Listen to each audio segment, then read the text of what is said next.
Good evening, everyone. This is Architecture, and this is the live stream for May 14th. Thank you all for being here. As we get things set up, I have Akai S3200 Jungle Track Oh Yeah playing. This is a session that I originally did with the S3200 XL and also using Cubase 3 for Macintosh in this case.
So this is one of the early tracks that we did.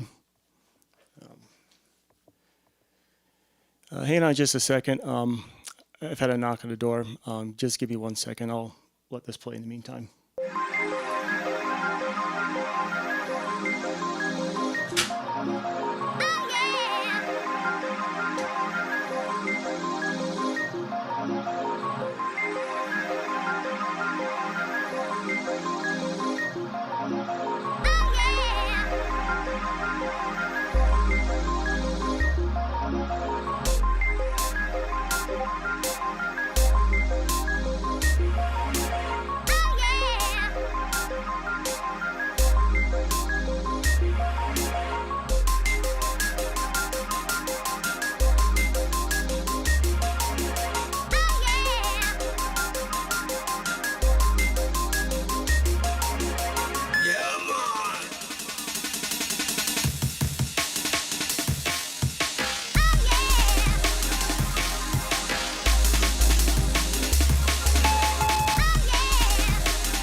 Sorry for that interruption, folks. I am back and live.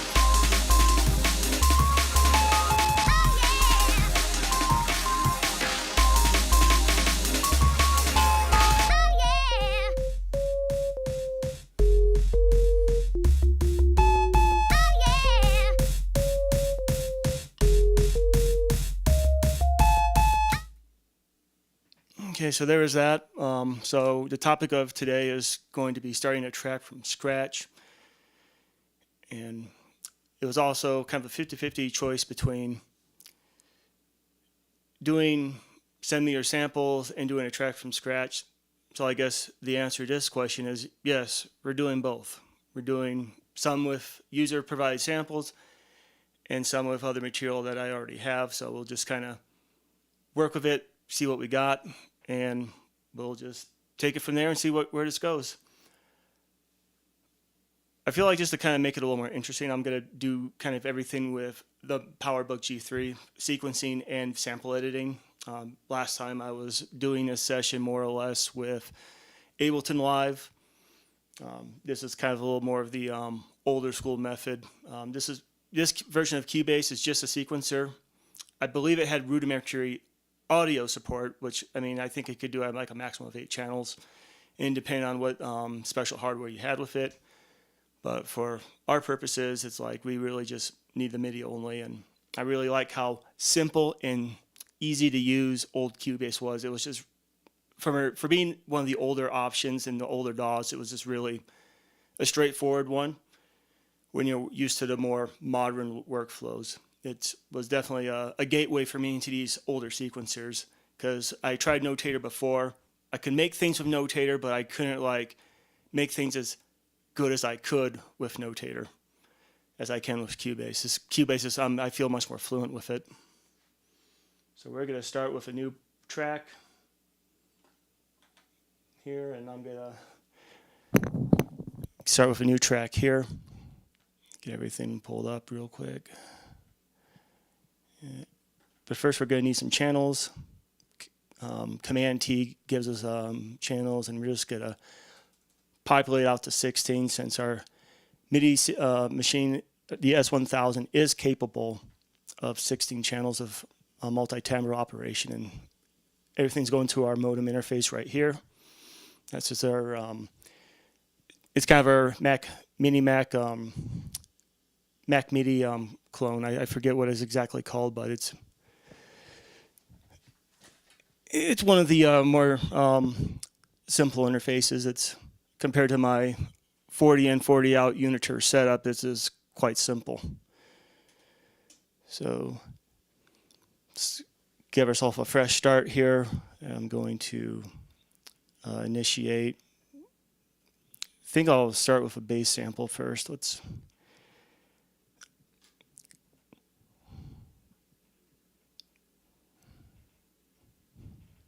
So we're going to clear. Oh, don't want that.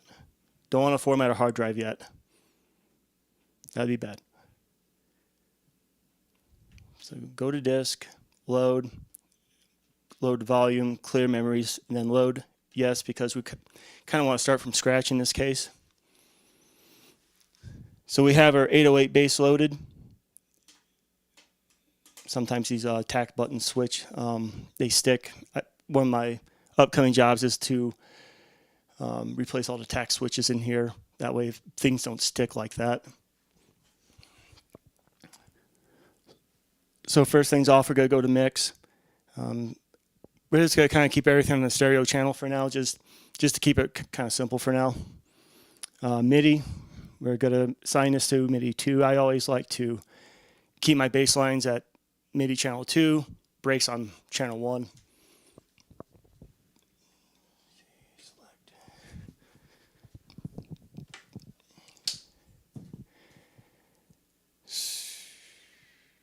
All right.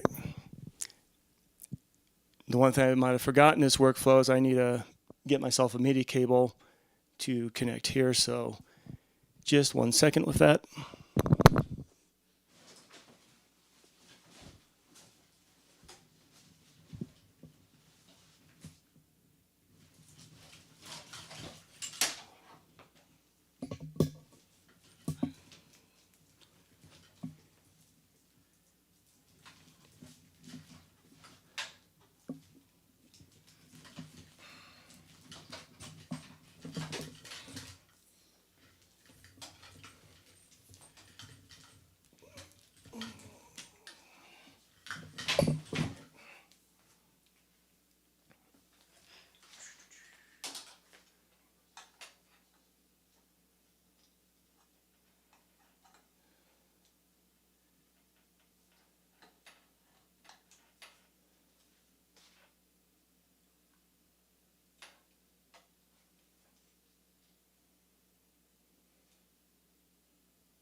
See if this works.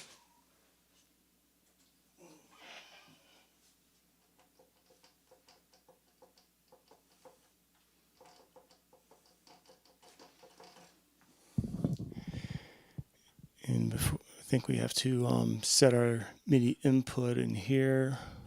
See if this works.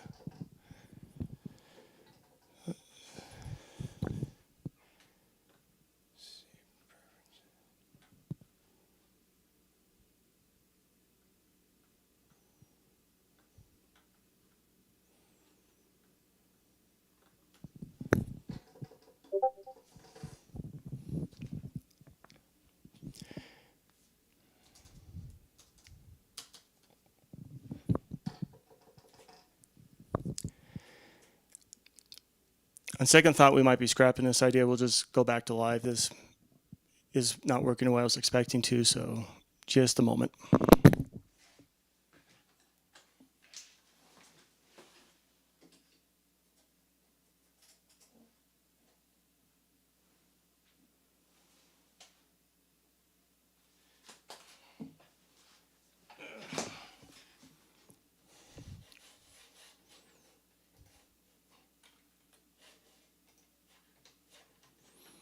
Let's try this again.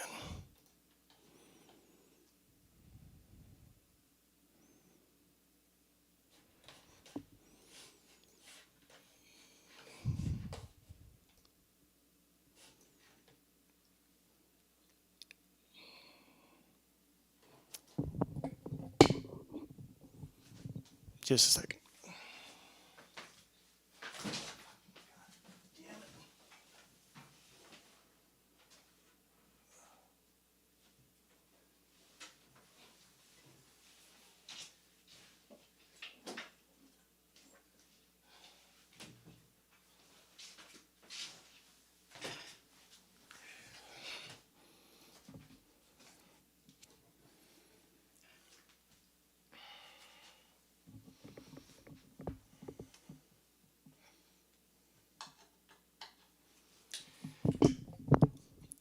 And for whatever reason, it seems like half of my MIDI network's not talking to the other half of the MIDI network. So I think we'll be trying to make this one work instead, just because I'm not sure. It would most likely have to result in me doing a whole reboot of the setup. Not sure how this happened, but sometimes stuff happens.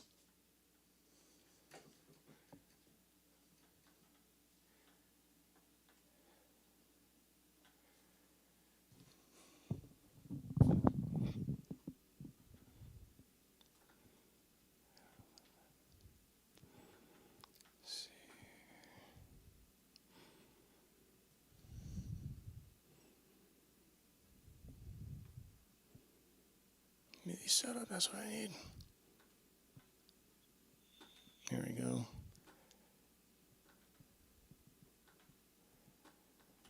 Let's see if this works out.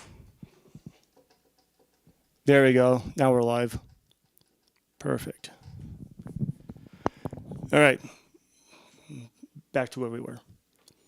So now we got the G3 working. It's successfully communicating with my controller into my sampler. So that's good. And given that I'm kind of halfway in between machine, well, we can still work with the user supplied samples pretty easily. Let me get those queued up real quick. So Bitamin sent me this sample. I'm just going to preview it, see what it sounds like.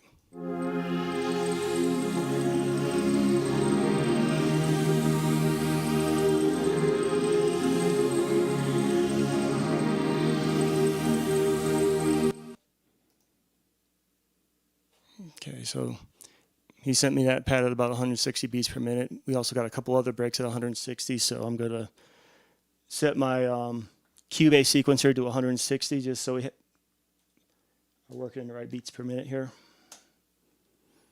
So now we're set to 160 on the sequencer. First, we're going to need a break. See what we got for breaks supplied by our members on Discord. If you're not a member on Discord already, there should be a link to Discord on our page. So just click on that. You can join in, send samples, or whatever else you want to send over. And just every so often we kind of have more informal streaming sessions. This is where one of my more formal sessions. Let's see, where's our breaks? Here we go.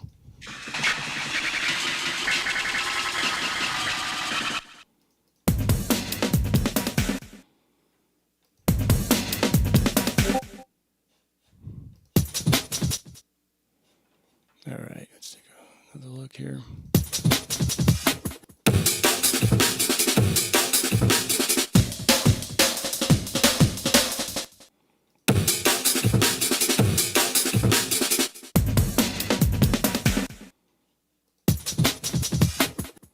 I think we're going to go over this type buffet.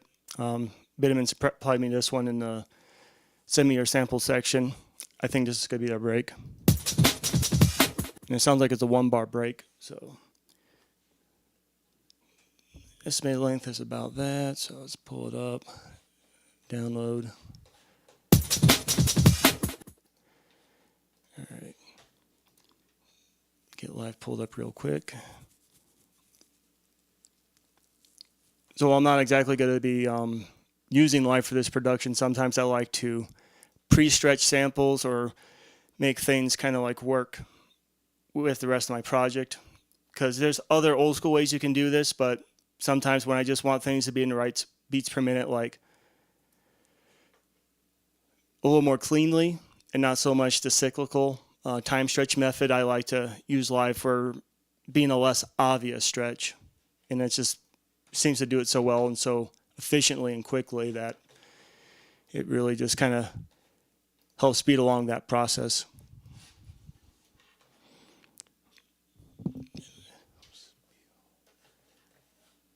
So we got it. Now we have our break selected.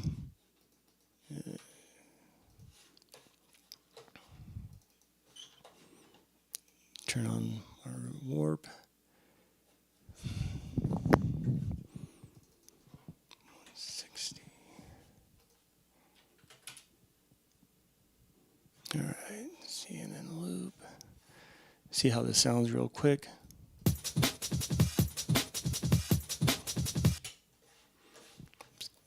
Adjust that loop point real quick.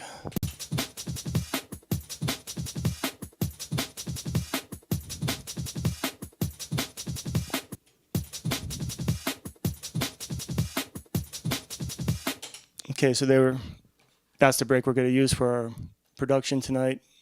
And so we're going to send this now to the sampler. Edit sample. We're going to come up with a new name real quick. And name is going to be Amen 160, just so I know it's basically an Amen at 160 beats per minute. That way, if I'm looking through this, I'm going to be like, okay, what's this? What does it mean to me?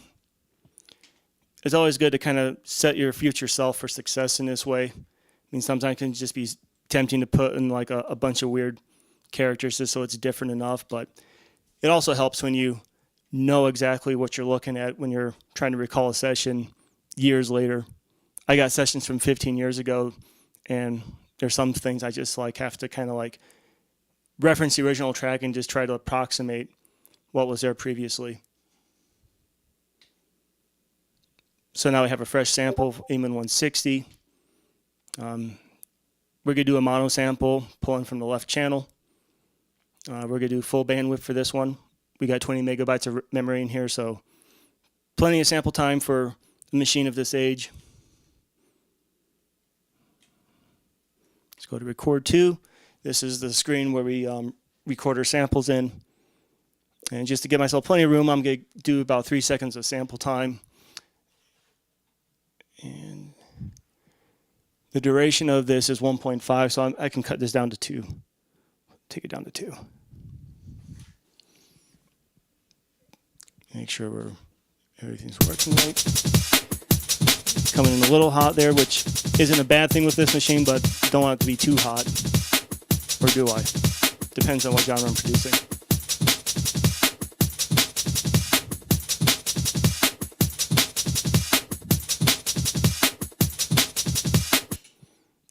Now we're going to arm it. Then we're going to trigger it.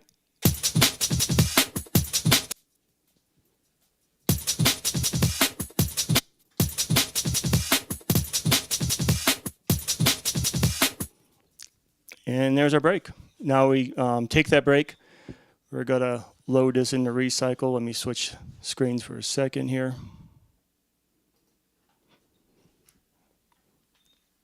I don't know why this camera is capturing it the way it is. I'm going to try to get another better third camera for this, but just, we're going to minimize this screen real quick.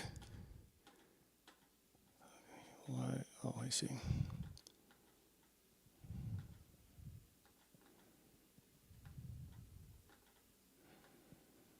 All right. Then we got to pull up recycle real quick.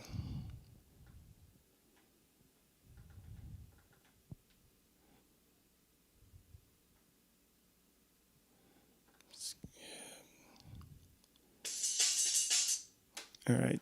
So you go to sampler, receive from the S1000. Sample is Amen 160. Click receive. Okay, and we know that this is going to be a 1-bar break. And we know that this is the start of the loop the second time, so we can cut that down. And drag this over here. Now we're showing 160.6.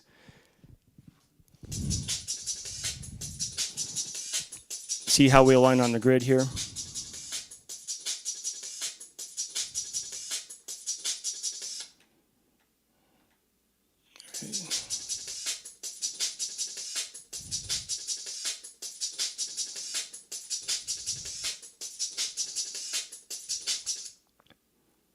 Okay. Then we're going to add our slices. When you do add slices to grid, it by default does like every 16-note chop. I work in quarter notes and prefer it that way, so we're going to go to a quarter note here. So there's our chop, transmit to the S1000, and the program name is going to be Amen 160. Got to transmit that. So now that is loaded in our sampler as a chopped segment here.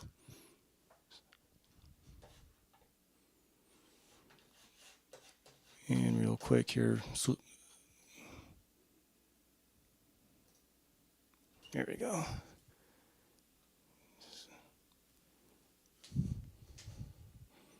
All right. See if everyone can see this real quick. So switch over to here. We're going to set Amen 160 to the same program number.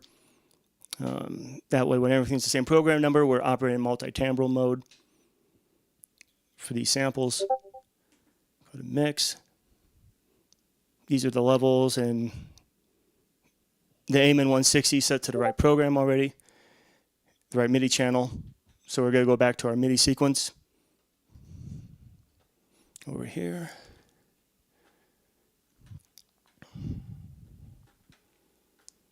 Just a moment here. We can close this project. We're not going to need that for the rest of this. Here's our new project. Should be Command P for a new part. So set this to 1 and 2. Okay. Just got to quickly draw out the sequence for this break, just to give us something to get started.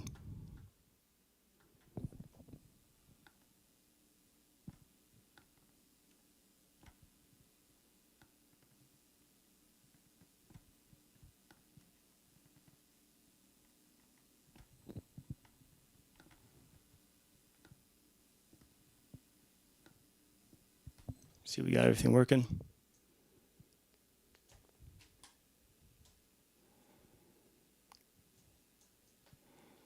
All right, let's see what's going on here real quick.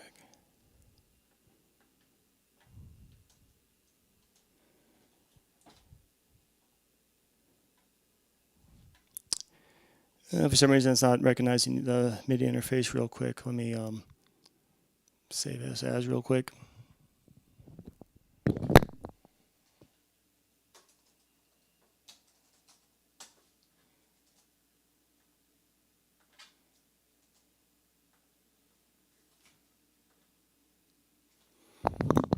Oh, it's because I turned on recycle. It took over the MIDI interface, so I gotta shut this off real quick. And this should fix our issue.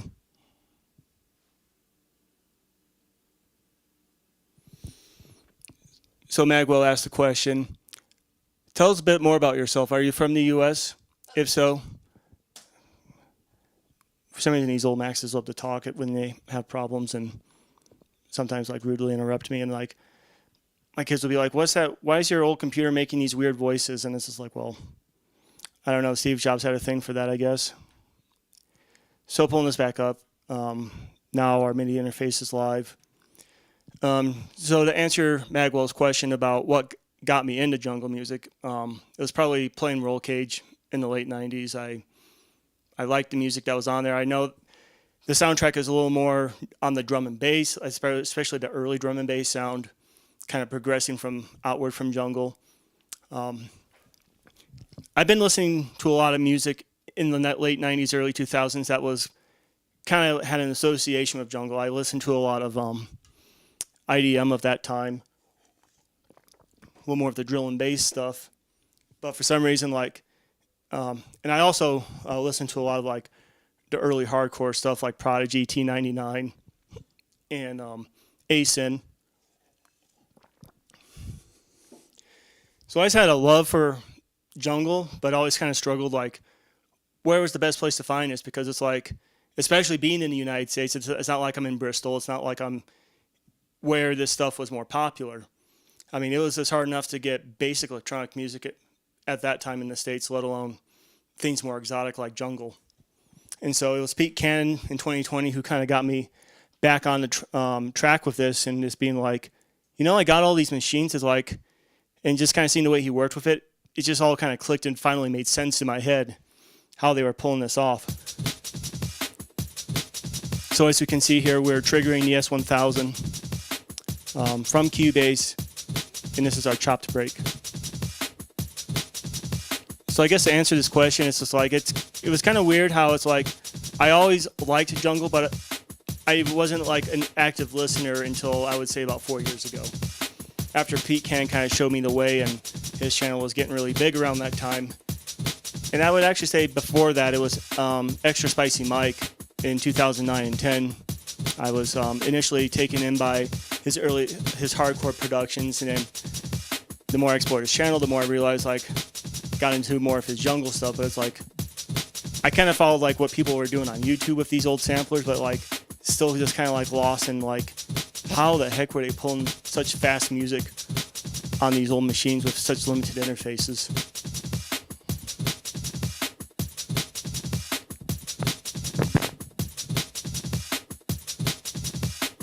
So we're gonna make this a 8-bar loop real quick.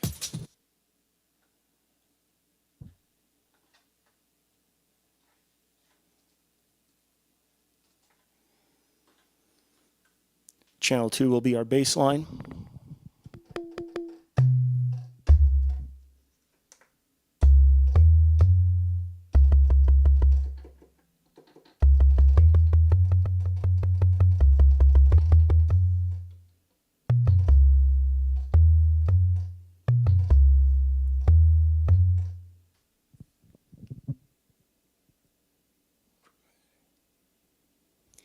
So Matt will ask, is this something I do for a living? I consider this to be a jobby at this point, where it's like, I treat it like a job, but at the moment it's still a hobby. If I could develop this into something a little more professional, that's kind of what I'm trying to figure out how to best do in this current climate. I'm just kind of doing a market study of like what everyone else is doing. What can I offer that's different from what everyone else is offering? And so I'm kind of trying to figure that out, and like how to best commodify that in a way that is going to be accepted, in a sense. Like I want to make sure that what I'm delivering is going to be of that quality, and so I'm definitely trying to do my part to step that up, take it to that level. And that's just a matter of practice and grinding and seeing what sticks and what doesn't at this point, and just being able to quickly pivot if something's not working. So we're just gonna try to find a bass line to play along with this.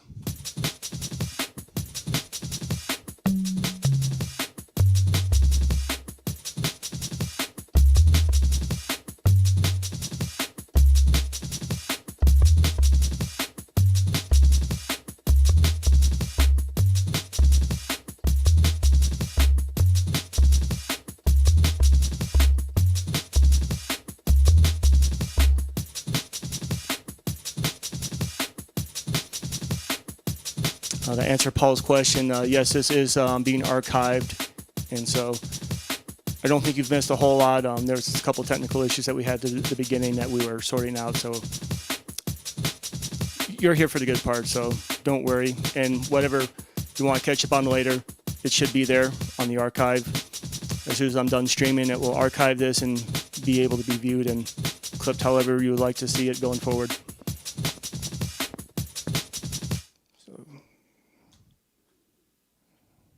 Get this going.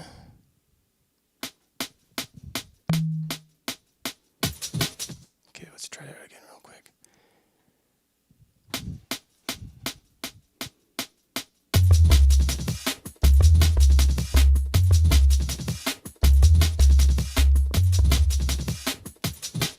Let's try that again.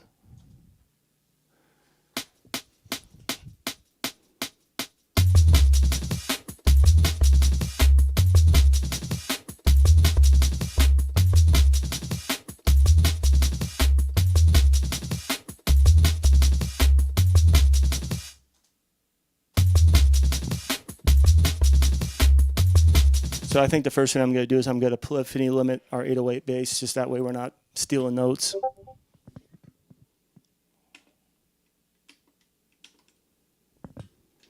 That's actually in the MIDI section. I keep forgetting that. So since it's a stereo sample, limiting the polyphony to 2 is basically making that stereo sample monophonic, because each voice is a mono voice in these samplers. Now let's see how this sounds. We're going to turn that down a bit.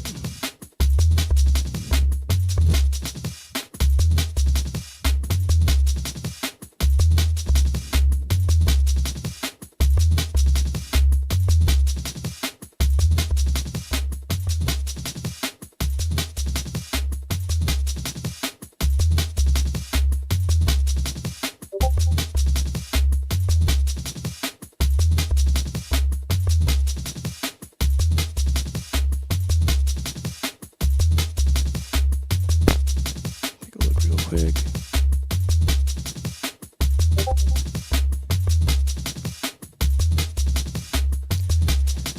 So we got a few more samples sent to us in the send me your sample section. Let's preview what we got real quick.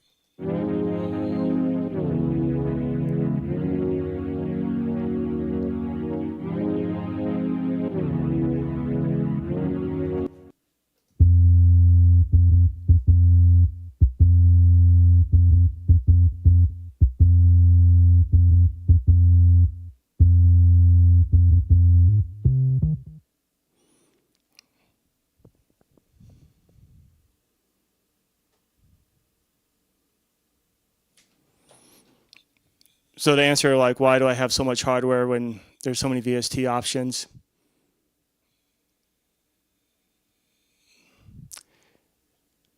I like hardware. I like gear. It's what I'm into. It's like half of the fun for me in music is working with the gear that so many of my favorite musicians back in the 90s and 80s were using. Using it myself, I feel more connected with the process. Doesn't mean that I can't use VSTs. I definitely do. I have plenty of in-the-box productions. If you look at my YouTube channel, you'll see there's been quite a few where it's just everything's in the box. But just historically speaking, I know my hardware videos do a lot better viewership-wise than my in-the-box stuff. So that's kind of the one thing that kind of keeps me sticking to the hardware path. every time I experiment with doing more on the software and the things, it's like it's a lot more hit and miss in the process. When I do things in hardware, it's like the viewership is always a lot stronger for some reason.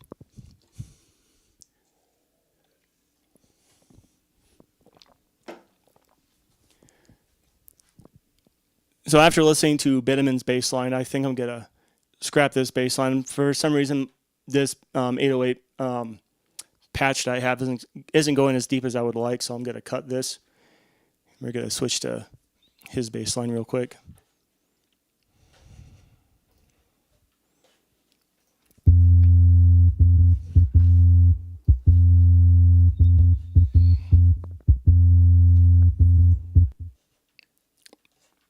All right, here we go.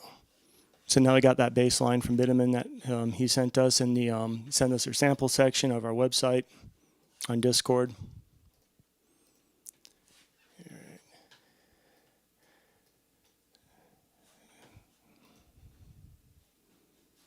All right.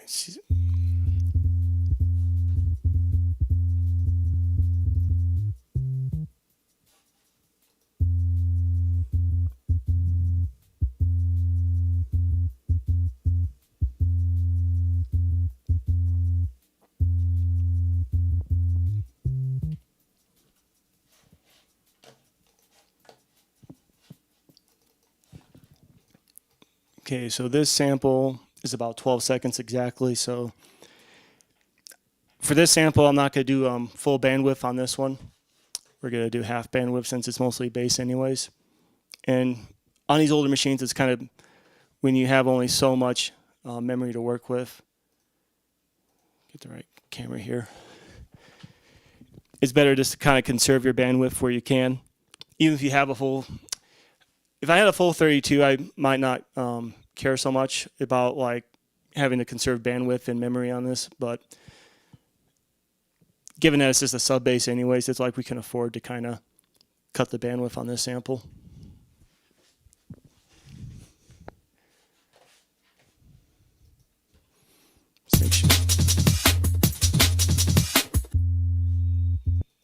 Try this again.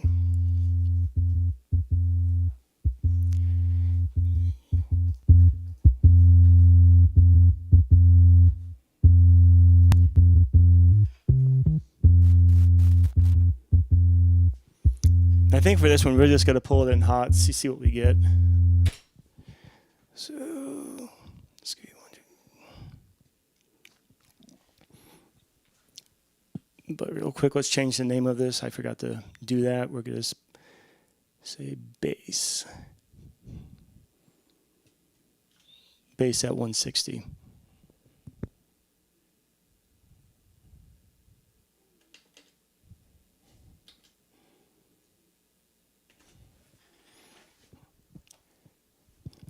And just to be sure we fully capture the full length for this, I'm going to just give it one more second. Armed sampler, and go back to the dollar and trigger the loop.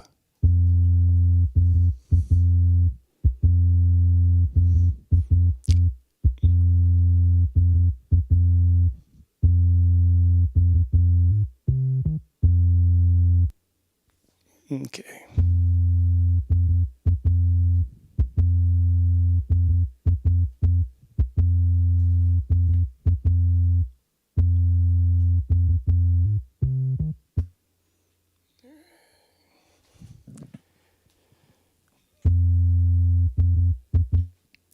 And so we're going to create a new program real quick. And we'll just rename this as Bass 160.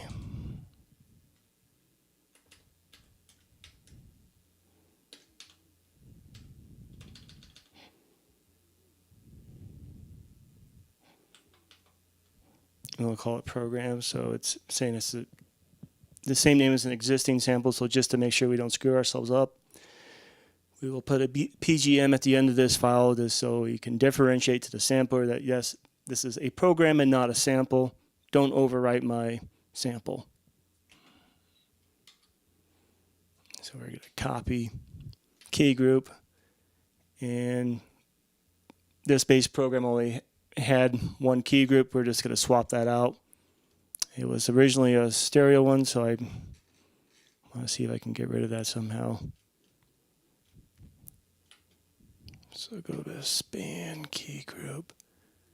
I wonder if I can delete it this way. Press negative and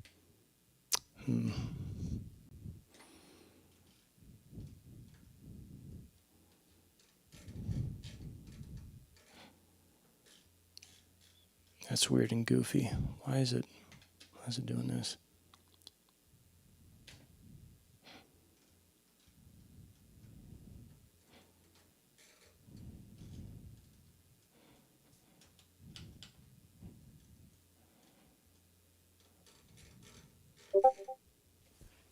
See here. Might just load up a test program real quick, just that way I have a key group that only has. Actually, no, I have another idea. Let's hold up a second here.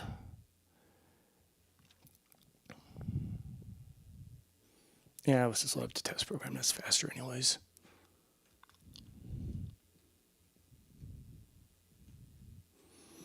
We can load our test program real quick. Add it to memory. Test program's pretty fast loading anyway, so it's not too big of a deal. So bass 160.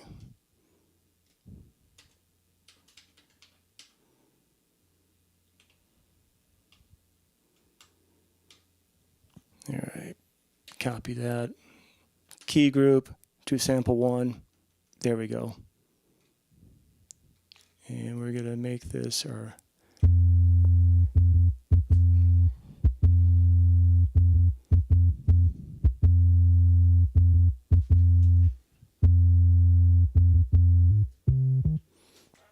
Alright, so that's loaded up, ready to go. Alright, that's absolutely weird. Let's see.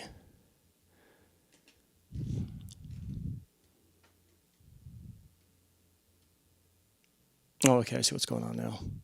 Sorry, that took me a second. We're going to delete this program real quick. Delete one program. There, that's deleted. Go back. Renumber, mix, MIDI. Gotta set our bass to channel 2. Just put this in, park it in channel 16 for the other bass one in the meantime. All right, there we go. Make sure everything works. All right. Get our sequencer tracking.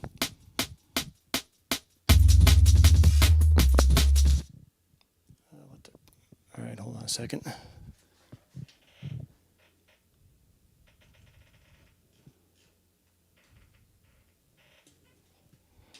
All right, the test program was set to the same one, so try this one more time.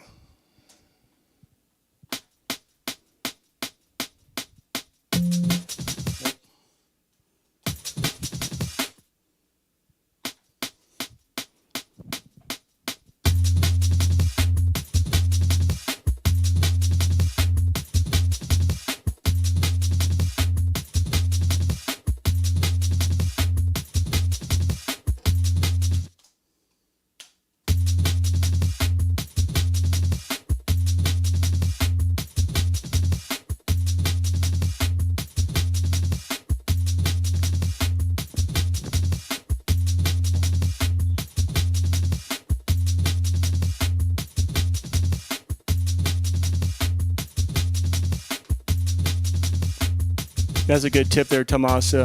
He says that it's a pain when you got more than one sample in the key group. It can't be deleted, but it can be disabled by setting the velocity to 0 and 0. Yeah, I've had to do that before in a couple of programs where it's like I accidentally went to the second layer of a sample and accidentally selected something and was like, crap, what do I do? So that's a good tip to remember. One of the quirks of these machines.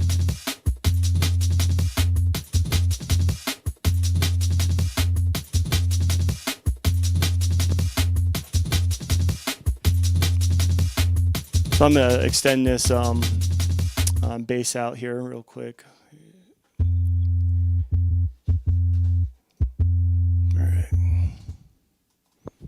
Just a second. We're just going to make it a full 8 bars.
Now we just need to get a pad going for this sample.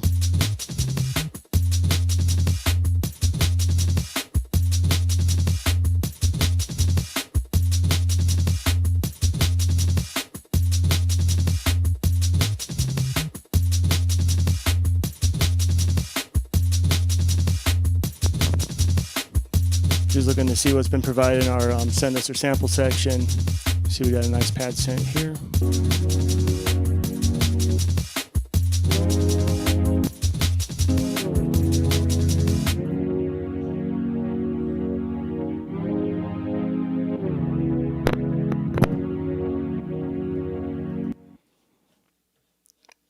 So we're going to pull this into our production real quick.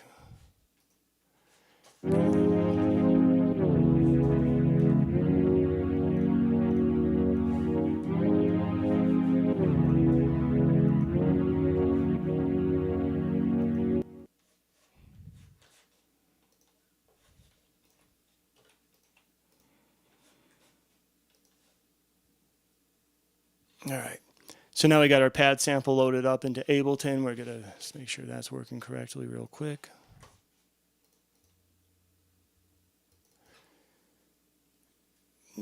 Just a second here.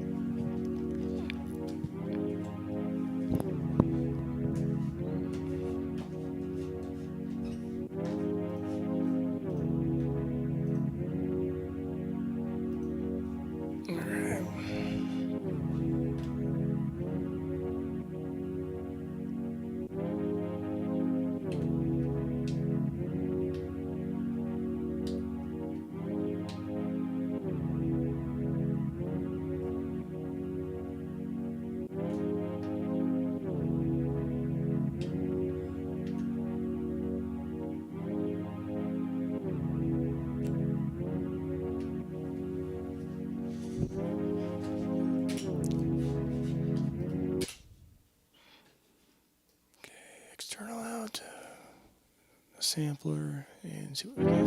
There we go.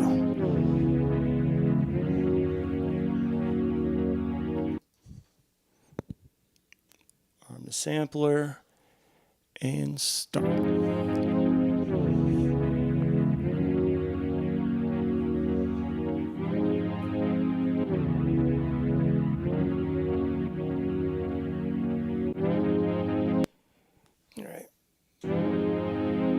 Playback is good. Edit program, and let's take our test program And now we're going to call it the pads program.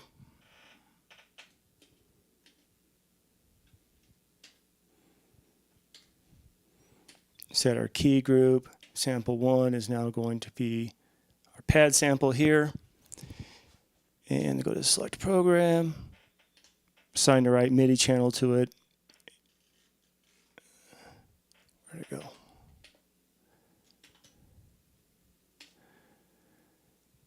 Oh, whoops.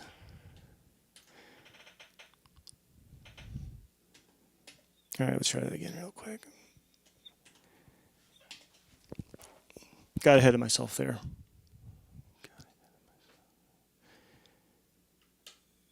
Pads.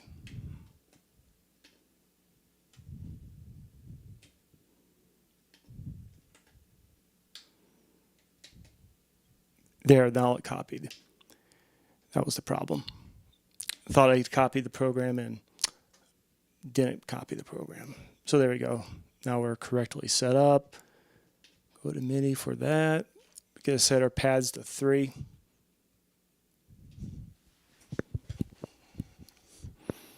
And in this case, we can just take track 2, copy that to track 3.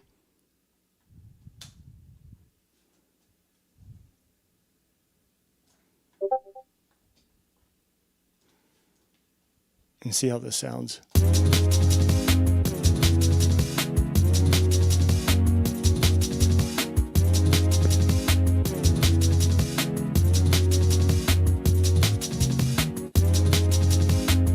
Seems to be working pretty well so far.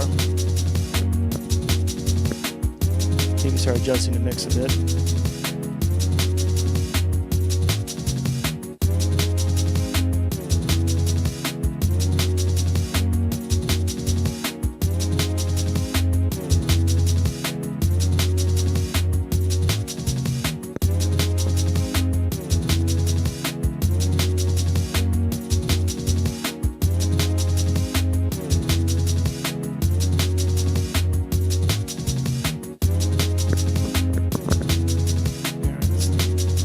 Start flushing this out a little bit.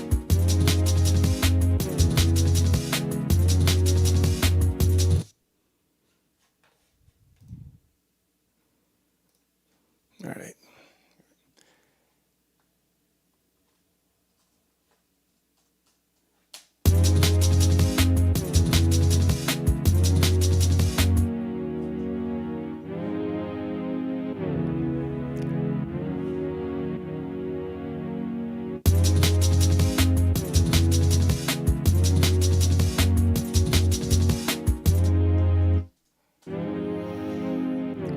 Thinking a shaker loop would be really perfect at this point.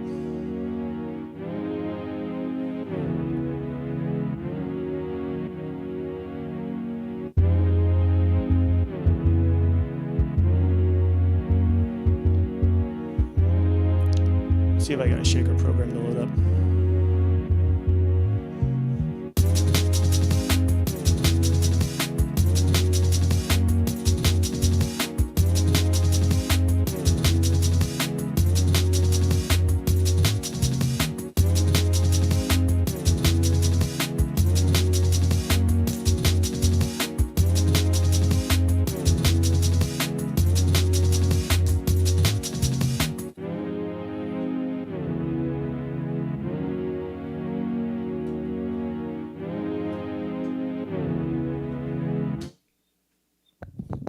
All right, so we're going to load that shaker program real quick.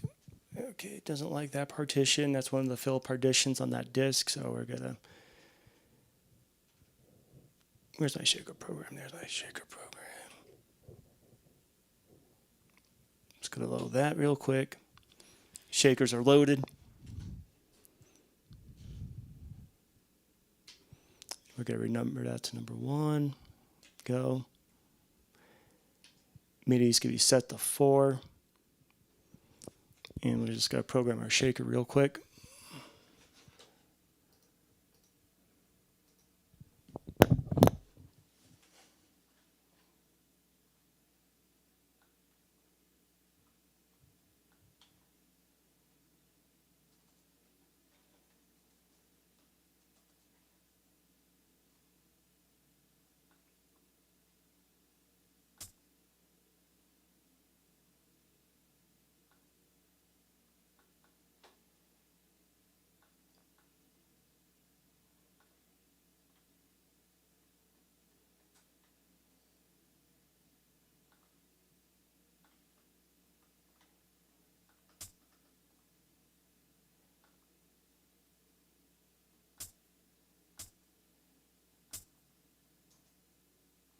We'll see how this shaker sounds real quick. No.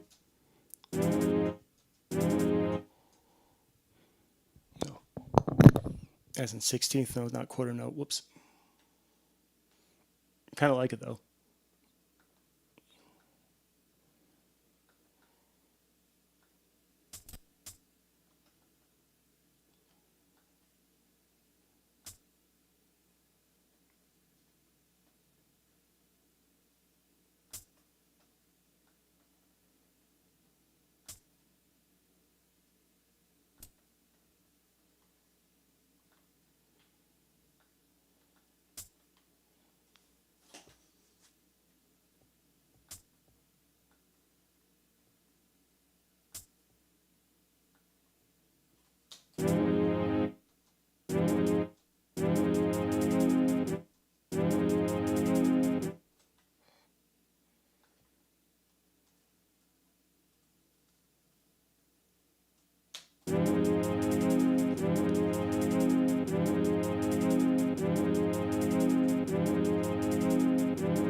Vitamin said never thought to make a shaker like this for some reason. Like, yeah, I kind of did it by accident. Actually, I was like, I thought I was drawing on quarter notes. There were 16th notes. And I'm like, wait, this actually sounds good.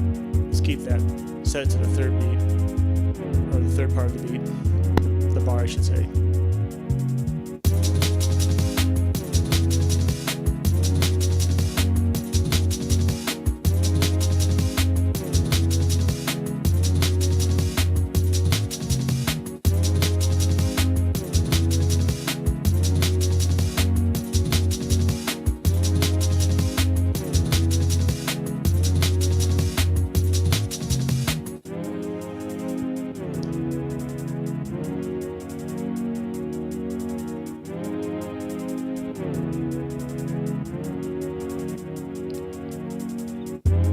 Further flushes out real quick, just a quick.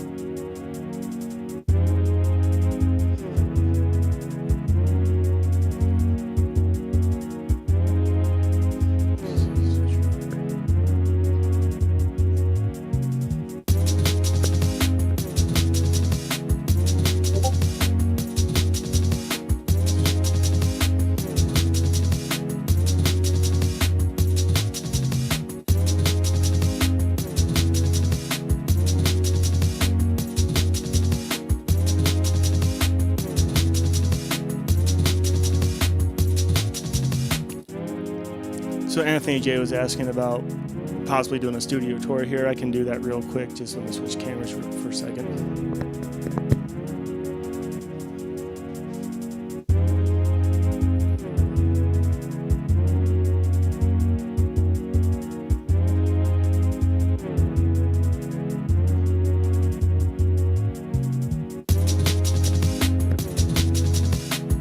So this is what the front end of my setup is like right now. Mackie 32.8, Mac M1, doing all the streaming work right now. Using a solid state Bus Plus here. Mini Verb 2 for reverb when I'm not using my Chorus Echo RE501. Let me reset my loop here. This is kind of my live stream rack that I've set up. I got the S3200, 1000, and 950. In another episode, I'm probably going to use the S3200 for tracking a song to the S3200. Doing it kind of like super old school, like, I wouldn't say DAW-less, but like primitive DAW. So up here we got the MIDI Moog, Sequential Prophet 10. My MIDI controller is a Dave Smith Poly-Evolver keyboard with the potentiometer upgrade. Juno 60, Andromeda A6, and the ASR 10 with the 8 output expansion. Moog Little Fatty, a Synth Plus 10, which is just a rebranded Alpha Juno, the Korg 2600M, which I haven't used in the production fully yet. I've done one production with it so far, which is driving me crazy. Disco house track. 707 MPC 2000 XL, which is the same one I've used for many years on many other productions. TR909, TR808 XOX box. SB505, which I've only used for one entire production. The MPC 60 that is responsible for my most played view video on YouTube. JP8000. This is my first synthesizer, the Akai Act 60. Bought that in 2004. This SQ80 belonged to a friend of mine. His name is John, and he sold this to me in about 2008 or 9, and wanted to make sure it went to a good home, and well, I've had it ever since. This is the ARP Odyssey Mark 1. Odyssey album. And it is my Roland synthesizer SH02. Back there is my Electribe EMX, which was used on several productions from 2006 to 8. SP1200, that's an original unit. On another video I might pull that out. So there's a rather quick studio tour. Quadra 700. Got two G4 MDDs in my studio. That's the one over here is a 1.42 dual CPU. This is the 1.25 gigahertz model down there, dual core.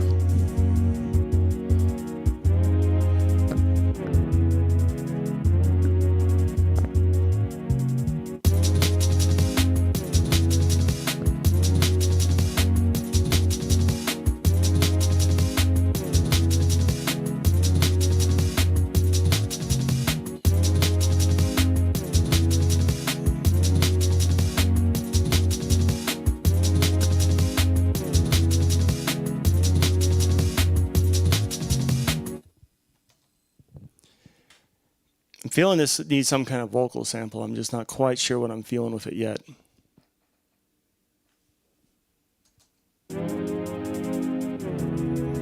Maybe spoken word. Maybe a kind of soulful sample. Maybe like a male soulful one in this case. I would typically go for the female route, but I think a male soul voice would be really perfect on this track.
So we're going to take our test program and set it to its own individual output because I want to put some reverb on it.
Hammerism asked the question, can you explain how to add effects, reverb to a sound, and how would you apply reverb to only one sound?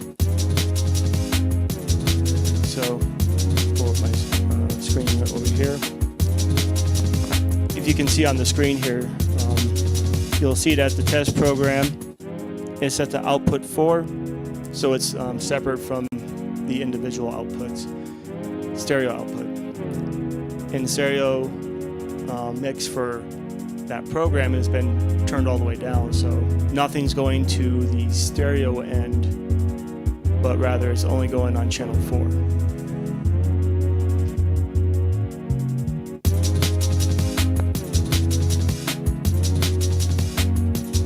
Which I also just realized my shaker is going to channel 1 because that's where I had it in the previous program.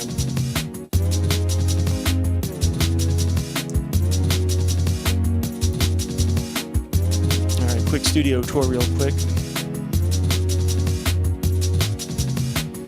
So the way I can control an effect is using the aux buses on my mixer.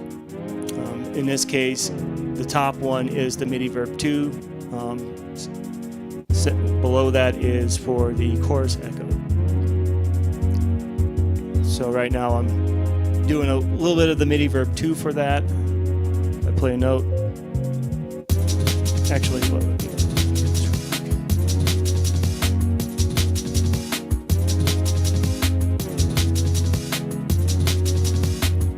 think I'm gonna need a 4th camera at this rate. So this to kind of do this, a good demonstration here is you'll hear the note here. So that is the test note sine wave being set to channel 4 on my desk. And if I set the aux send to 0, it's going to sound like this. It just sounds flat and dry. Now a little bit goes a long way with this. Maybe a little more.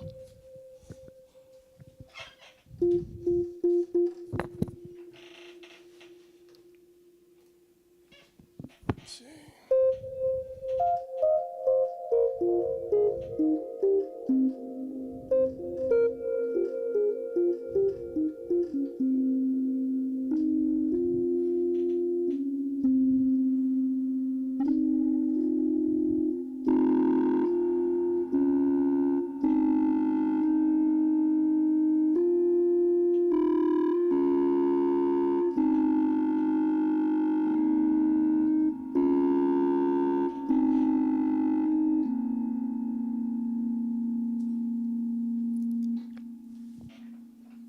So how do I link the MIDI Verb 2 to the mixer was the question. So basically I have 6 aux send channels on my desk.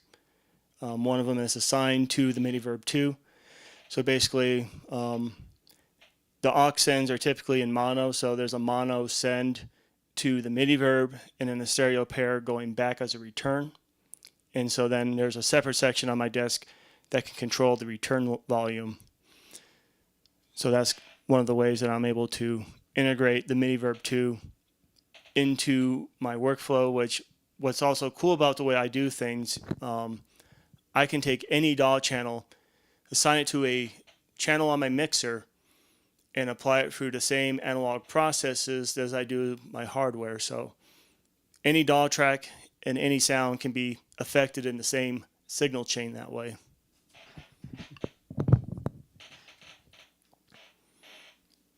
Just kind of play around with some musical ideas with the test program on this track.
that part's been laid down in the track.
So far our idea is at about 97 bars.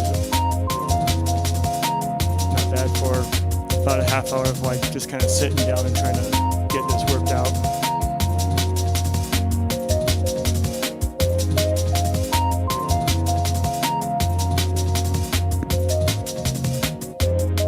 So DMicah00 says, when you record a video for a track, do you use the external instrument function of Logic or Ableton to compensate for the I/O latency of each external instrument? Being on an RME MIDI face, I really haven't had to worry about that. Whoops, what happened there? All right, there we go.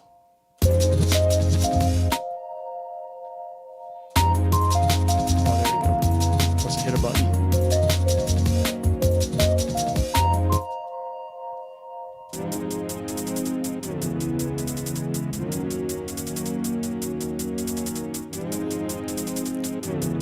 So to reiterate the question about whether I use the external instrument feature on either Logic or Ableton, I have, but most of the time I don't bother. It hasn't really made a material difference in my setup. The biggest thing I've done is just make sure that when I do record, I set the monitoring off. That seems to go quite a distance on latency.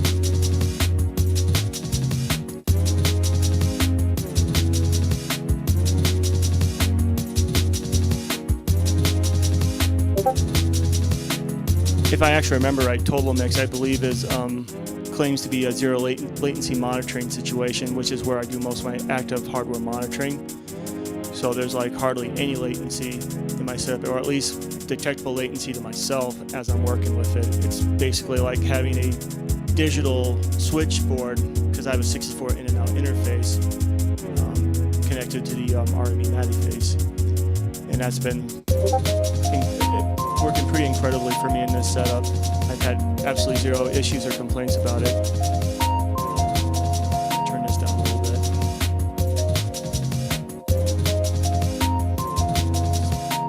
So I really, in my workflow, I haven't had a real need for it because I'm not monitoring through Ableton for the most part. I basically will commit to audio in, monitoring off, and it's been working really well for me ever since I've gone that direction. And even with the Element PFR16, it worked pretty well for me.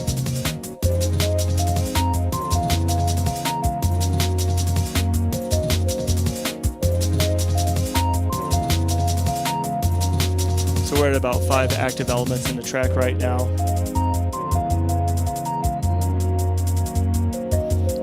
Definitely feel like I could add like a more aggressive like break at somewhere in this mix, maybe like at bar 97, add a second break.